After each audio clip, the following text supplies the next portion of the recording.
Oh, great, what a great little piece, fun to play and really wonderful for violinists to practice synchronizing left hand fingers with the bow arm. There's lots going on and lots of opportunities to practice this.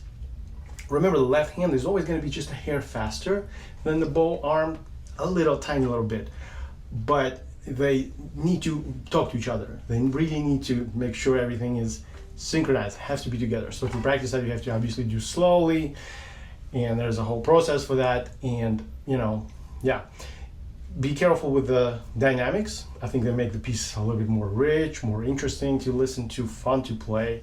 And of course, the composer peppered the piece with accents, and I think you really need to pay attention to those because they make things pop just a little bit, and that's just adds to the experience, I think. Anyway, overall, really great piece. If you want a longer tutorial for this, let me know in the comment section and I'll see if I can help.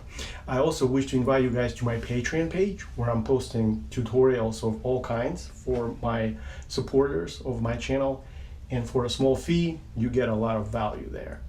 I would really appreciate your support. Thank you very much.